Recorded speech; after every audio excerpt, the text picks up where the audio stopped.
आरकेपीएस educational point में कक्षा 9 के विद्यार्थियों का एक बार फिर से स्वागत है। आज आप लोग पढ़ेंगे गणित में संख्या पद्धति यानी नंबर सिस्टम। नंबर सिस्टम में थोड़ा सा आप लोगों ने इसके पिछले वीडियो में पढ़े थे, आज एक बार फिर से उसको दोहरा देते हैं, उसके बाद आप लोग प्रश्नावली को देखेंगे। संख्या पद्धति की मूलभूत संकल्पनाएं सबसे पहले हम जान लें कि इस पाठ में हमें क्या क्या पढ़ना है, क्या जानना है। तो इसके लिए सबसे पहले हम जानते हैं प्राकृतिक संख्या या प्राकृत संख्याएं, नेचुरल नंबर क्या है। आपको मालूम होगा जब हम कोई चीज गिनना शुरू करते हैं तो कहाँ से गिनते हैं? एक से गिनते गिनते चाहे जहां तक हम गिनते चले जाए। तो अगर परिभाषा देनी हो हमें प्राकृतिक संख्याओं की तो हम बताएंगे कि गिनती की संख्याओं को प्राकृतिक संख्या कहते हैं। प्राकृतिक संख्या का मतलब गिनती की संख्याएं, गिनती की संख्याओं को प्राकृतिक संख्या कहते हैं, जिससे हम गिनते हैं। आपसे पूछा जाए सबसे छोटी प्राकृतिक संख्या, सबसे छोटी प्राकृतिक संख्या 1 होती है। सबसे बड़ी प्राकृतिक संख्या अनंत होती है, क्योंकि सबसे बड़ी कोई भी प्राकृतिक संख्या हम लिख दें उससे बड़ी प्राकृतिक संख्या अवश्य ही होगी। इसलिए गिनती की संख्याओं को हम प्राकृतिक संख्या, प्राकृतिक संख्याओं के समुच्चय को हम n से प्रदर्शित करते हैं। अगर प्राकृतिक संख्या को कहीं हमें समुच्चय के रूप में दिखाना हो तो इसे n से प्रदर्शित करेंगे और n 1 2 3 4 ऐसे करते करते इन्फिनिटी तक हम पहुंच जाएंगे। ये देखिए प्राकृतिक संख्याएं, सबसे छोटी 1, सबसे बड़ी अनंत। तो प्राकृतिक संख्या आप लोग समझ गए होंगे। अब बताते हैं पूर्ण संख्याएं, होल नंबर। पूर्ण संख्या का मतलब प्राकृतिक संख्याओं में शून्य को भी सम्मिलित कर लें तो पूर्ण संख्याएं प्राप्त होती। प्राकृतिक संख्या में शून्य नहीं था, लेकिन यदि प्राकृतिक संख्या में हम शून्य को भी सम्मिलित कर लें तो जो संख्याएं प्राप्त होंगी उन्हें हम पूर्ण संख्याएं कहेंगे। इनको W से प्रदर्शित करते हैं। प्राकृतिक संख्याओं में शून्य को सम्मिलित करने से बनी संख्या या बनी संख्याएं क्या कहलाएंगी? पूर्ण संख्याएं या होल नंबर। होल नंबर के समुच्चय को हम W से प्रदर्शित करते हैं, पूर्ण संख्याओं के समुच्चय को W से। और W बराबर अगर हमको लिखना है समुच्चय के रूप में तो 0 1 2 3 4 5 ऐसे इन्फिनिटी तक जो हो जाएगा वो पूर्ण संख्याएं।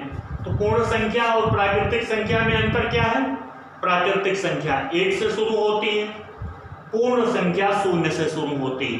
तो सबसे छोटी पूर्ण संख्या 0 हो गई।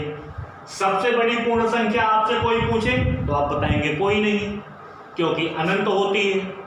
सबसे बड़ी पूर्ण संख्या कोई नहीं, सबसे छोटी पूर्ण संख्या 0। अब बात आती है पूर्णांक की, इंटीजर्स अंग्रेजी में कहते हैं। पूर्णांक की भी परिभाषा हम इसी पूर्ण संख्याओं के आधार पर दे सकते हैं। यदि पूर्ण संख्याओं में ऋणात्मक संख्याओं को भी सम्मिलित कर लें तो जो संख्याएं प्राप्त होती हैं उन्हें हम पूर्णांक कहते हैं। पूर्ण संख्याओं में ऋणात्मक संख्याओं को सम्मिलित कर लेने पर जो संख्याएं प्राप्त होती हैं उन्हें पूर्णांक कहते हैं। इन्हें I से प्रदर्शित करते हैं या Z से प्रदर्शित करते हैं। पूर्णांक को हम I या Z से प्रदर्शित करते हैं। इनका समुच्चय जैसे हमको दिखाना है तो पूर्ण संख्या आप जानते हैं 0, 1, 2, 3 ऐसे इनफिनिटी तक ये पूर्ण संख्या हो गई। अगर हम इसमें ऋणात्मक संख्याओं को सम्मिलित कर लें -1, -2, -3 ऐसे ये भी इनफिनिटी तक, तो ये हो जाएंगी पूर्णांक। अब पूर्णांक दो प्रकार के हो गए, एक यहां देखिए जो शून्य से बड़ा इधर यहां जिसके ऊपर कोई चिन्ह नहीं है हम धन मानते हैं उसको, जो शून्य से बड़ा होता है उसको हम धनात्मक पूर्णांक कहते हैं, धनात्मक पूर्णांक। और जो शून्य से छोटा है ये, इसको हम ऋणात्मक पूर्णांक कहते हैं। तो पूर्णांक कितने प्रकार के हो गए? ऋणात्मक पूर्णांक। शून्य से बड़े जितने पूर्णांक हैं वो धनात्मक पूर्णांक, शून्य से छोटे जितने पूर्णांक हैं वो ऋणात्मक पूर्णांक। तो धनात्मक पूर्णांक का मतलब शून्य से बड़ा।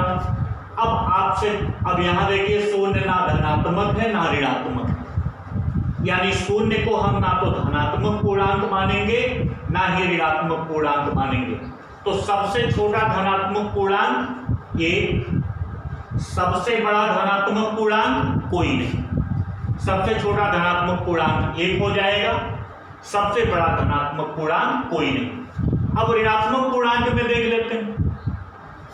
शून्य से छोटा है -1, -1 से छोटा -2, -2 से छोटा -3, यानी इसका संख्यात्मक मान जैसे जैसे बढ़ेगा ऋणात्मक संख्याओं का मान उतना ही छोटा होगा। तो आपसे कहा जाए सबसे बड़ा ऋणात्मक पूर्णांक, तो आप बताएंगे -1।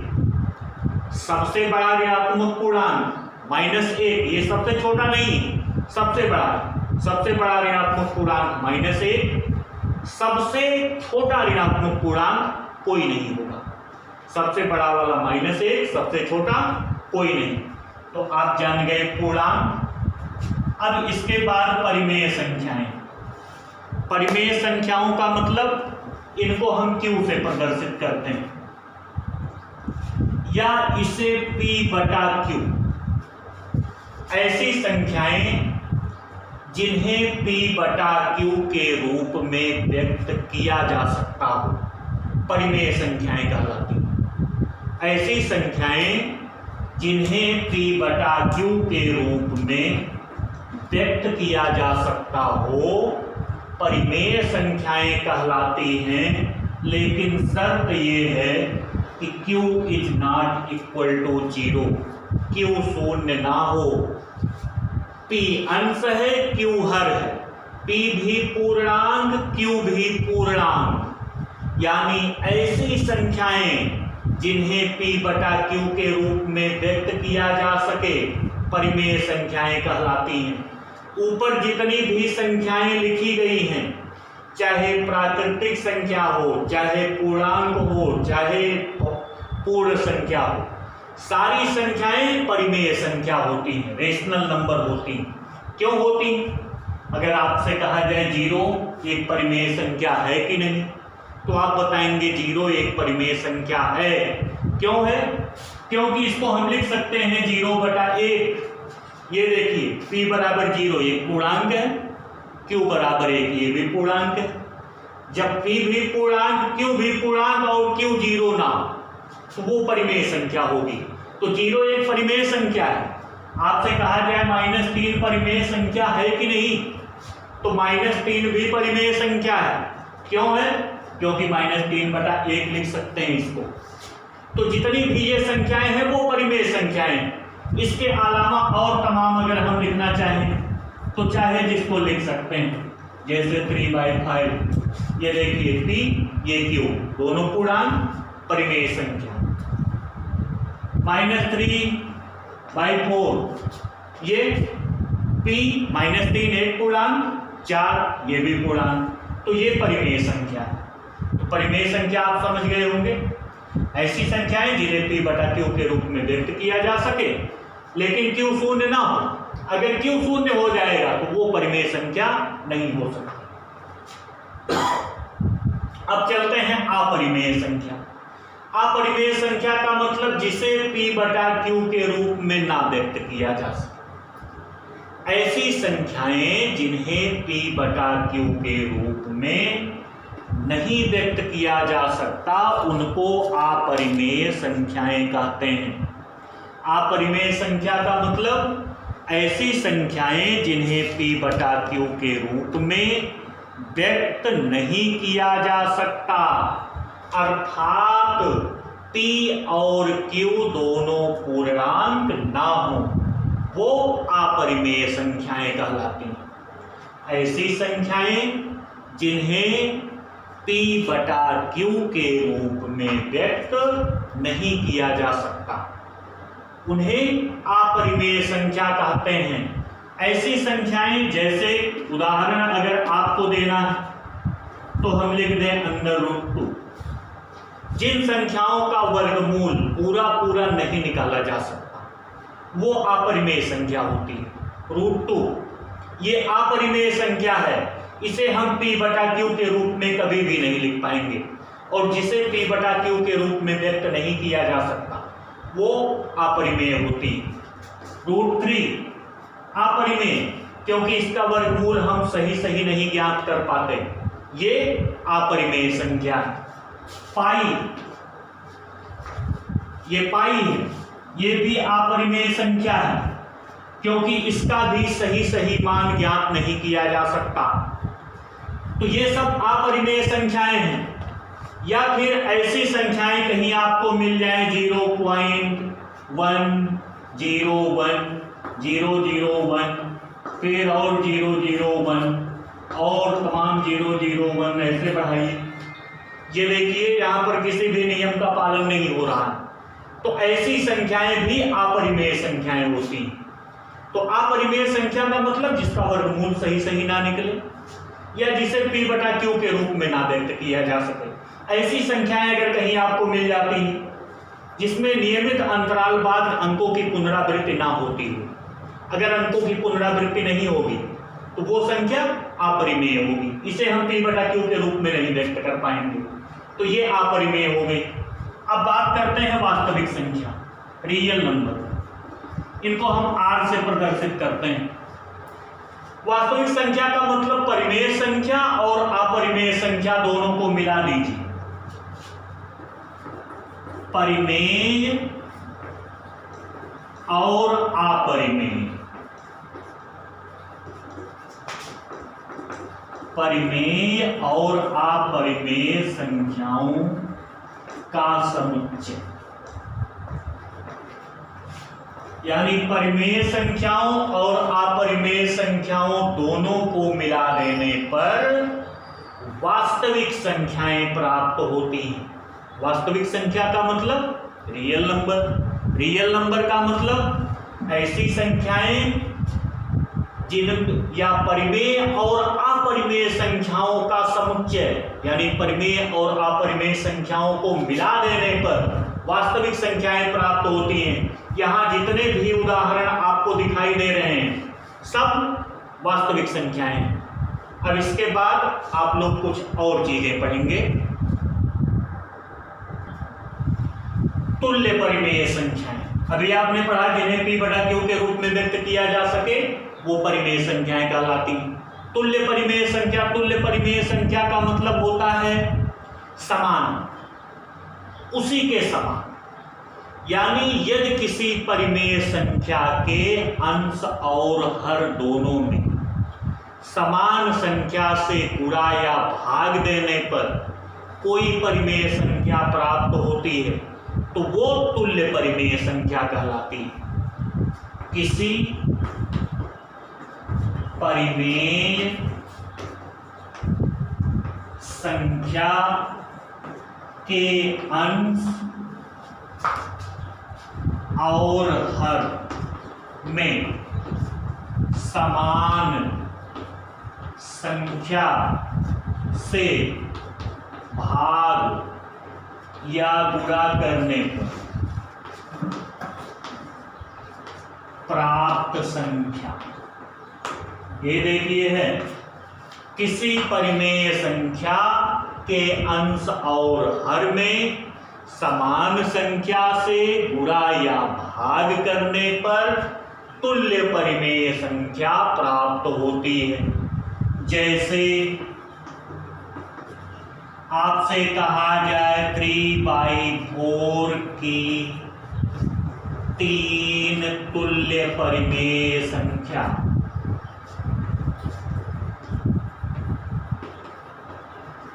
थ्री बाई 4 की 3 तुल्य परिमेय संख्या। तो अगर पहली हमको निकालना है तो 3/4 अंश और हर में समान संख्या से गुणा कर दीजिए। 1 से गुणा करेंगे तो वही प्राप्त होगा, तो 1 से नहीं गुणा करते हैं।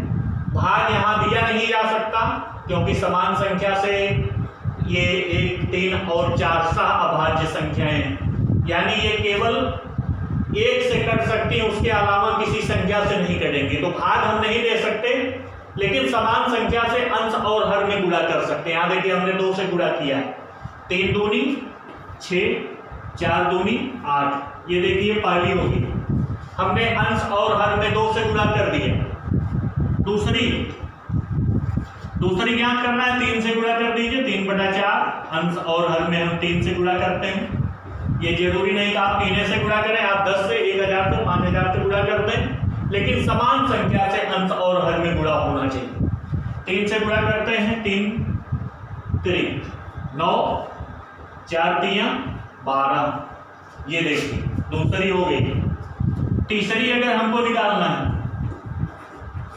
तीसरी तुल्य परिमेय संख्या 4 से गुणा कर देते हैं, 3/4 थी, 4 से ऊपर नीचे गुणा कर देते हैं, 4 3 12, 4 4 16। ये देखिए हमने 3 तुल्य परिमेय संख्या निकाल ली। अब आपसे कहा जाए 12/16 की तुल्य परिमेय संख्या, यहाँ समान संख्या से भाग दे दो 4 से पूरे में, 3/4 आ जाएगी। तो ये तुल्य परिमेय संख्या, ये सारी परिमेय संख्याएं एक समान हैं। अभी इनको हम सरल कर लें तो 3/4 आएगा। तो सारी संख्याएं एक समान हैं, अतः ये तुल्य परिमेय संख्याएं। इसके बाद परिमेय संख्याओं का दशमलव निरूपण। परिमेय संख्याओं का दशमलव निरूपण, यानी परिमेय संख्याओं को हम दशमलव में कैसे बदलते हैं। परिमेय संख्याओं को दशमलव में बदलने के लिए अंश में हर से भाग देते हैं। आप याद रखिएगा, परिमेय संख्याओं को दशमलव में बदलने के लिए अंश में हर से भाग देते हैं। याद रखेंगे, परिमेय संख्याओं को दशमलव में बदलने के लिए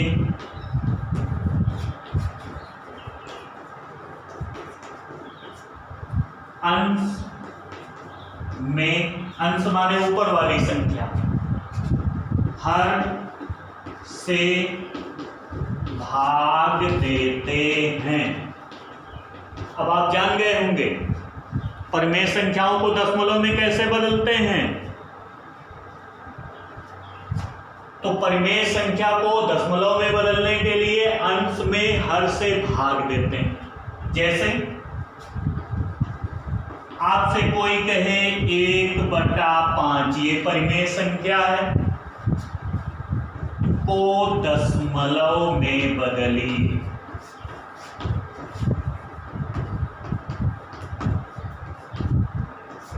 चलिए बदल लेते हैं। अंश है 1, हर है 5, भाग दीजिए। यहाँ पे कम है, यहाँ पे दशमलव लगाएंगे, यहाँ शून्य बढ़ाएंगे, 1 शून्य बढ़ गया, 5 दूनी 10। ये देखिए यहाँ पर शेषफल शून्य आ गया, और जब शेषफल शून्य आ जाता है तो यहां हम लिख सकते हैं 1/5 बराबर 0.2। ये देखिए हमने दशमलव में बदल दिया। कैसे बदले हैं? अंश में हर से भाग देकर। अब यहां पर दो तरह की दशमलव निरूपण होते हैं, एक शांत दशमलव और एक आवर्ती दशमलव। शांत दशमलव का मतलब जब भाग पूरा पूरा चला जाए, शेषफल शून्य आ जाए, वो शांत दशमलव होगा। यहां देखिए पूरा पूरा चला गया, इसको हम कहेंगे शांत दशमलव।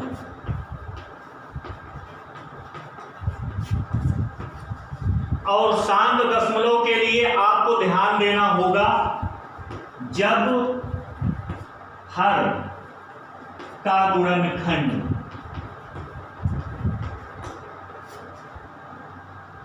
2 या 5 या 2x5 या 2 हो या 5 हो या 2x5, तब वो परिमेय संख्या शांत दशमलव के रूप में व्यक्त होगी। यदि किसी संख्या के हर का गुणनखंड 2 या 5 या 2x5 के रूप में है और वो परिमेय संख्या सरलतम रूप में व्यक्त की गई है, तो उसका दशमलव प्रसार शांत दशमलव होगा, यानी उसका शेषफल शून्य हो जाएगा। लेकिन एक और उदाहरण हम लेते हैं, जैसे मान लेते हैं हम ले लिए, ये तो पहला था, एक उदाहरण और ले लेते हैं 1/3 को दशमलव में बदलना।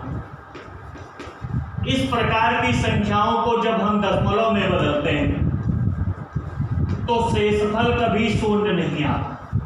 हम भाग चाहे जितना देते रहे, लेकिन शेषफल kभी भी शून्य नहीं आता। और जब शेषफल कभी शून्य नहीं आता तो इसको हम कहते हैं आवर्ती दशमलव। आवर्ती दशमलव संख्या या अशांत आवर्ती दशमलव संख्या कहा जाता है। यहां भी दशमलव में बदलिए, 1 में हम 3 से भाग देंगे, यानी अंश में हर से भाग देंगे। फिर वही बात, यहाँ कम है, ये ज्यादा है, यहाँ पे दशमलव लगाएंगे, यहाँ 0 बढ़ाएंगे। 3 का पहाड़ा 10 में, 3 तिया 9,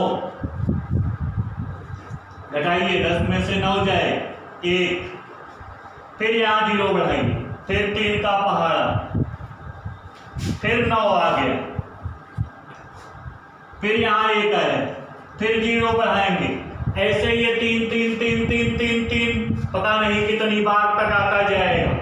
तो आप लिख सकते हैं इसको, ये अशांत आवर्ती दशमलव है, इसे लिख सकते हैं 0.33333।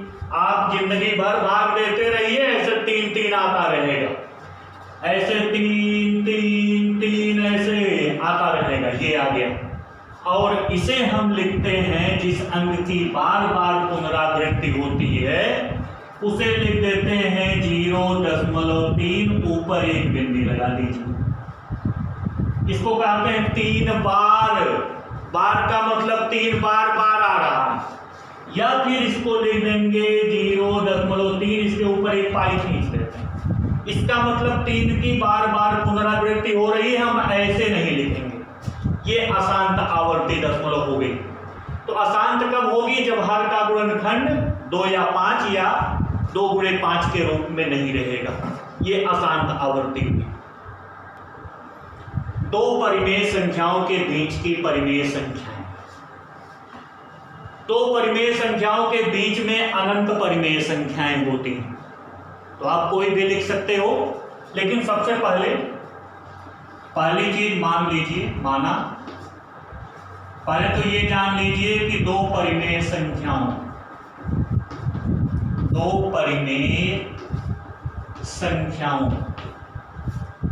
ए मान लेते हैं, एक परिमेय संख्या ए है और बी, एक परिमेय संख्या b है के बीच अनंत परिमेय संख्याएं होती हैं।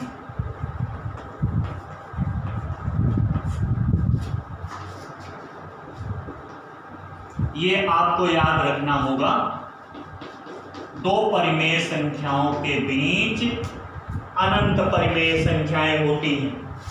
अब हमको अगर ज्ञात करना हो दो परिमेय संख्याओं ए और बी के बीच की परिमेय संख्या, बीच की परिमेय संख्या, तो इसे ज्ञात करने के लिए हम ये सूत्र लगाते हैं 1/2 a + b, यानी दोनों संख्याओं को जोड़कर उसका आधा कर देते हैं, या इसी को लिख सकते हैं a + b/2। ये दो संख्याओं के बीच की परिमेय संख्या है। जैसे आपसे कहा जाए 1 और 2 के बीच की परिमेय संख्या, 1 और 2 के बीच की परिमेय संख्या निकालना है। इसको मान लीजिए a, इसको मान लीजिए b, चाहे जिसको a मानिए चाहे जिसको b मानिए। तो यहां बीच की परिमेय संख्या सूत्र आपने पढ़ा क्या, 1/2 a + b। इसी में मान रख दीजिए 1/2, a का मान था 1, b का मान था 2। यहां देखिए a और b का मान, फिर इसको हल करते हैं, 2 में 1 जोड़िए 3/2, 1 से गुणा 2 1 3, 3 में 1 से गुणा करेंगे 3, 3/2। ये देखिए दोनों के बीच की परिमेय संख्या आ गई, 1 और 2 के बीच की, ये ठीक बीच की हुई। अब अगर आपसे कहा जाता 1 और 2 के बीच 4 परिमेय संख्या ज्ञात कीजिए, 4 ज्ञात करना होता तो ये देखो, इसको a, इसको फिर b मान लेते, एक परिमेय संख्या यहां मिल गई। अब a इसको मान लीजिए, b इसको मान लीजिए, फिर लगाइए, दूसरी आ जाएगी, फिर इसको मान लीजिए, जो तीसरी वाली अभी आएगी उसको ले लीजिए। इसी तरह से आप जितनी परिमेय संख्याएं चाहें उतनी परिमेय संख्याएं दो परिमेय संख्याओं के बीच में ज्ञात कर सकते हैं। ये तो हमने पूर्णांक लिया था, अगर हम भिन्न लेते तब भी वही बात आती, a बराबर उसको मानते, b बराबर उसको मानते, और ऐसे सारे प्रश्नों को हम हल कर डालते। तो ऐसे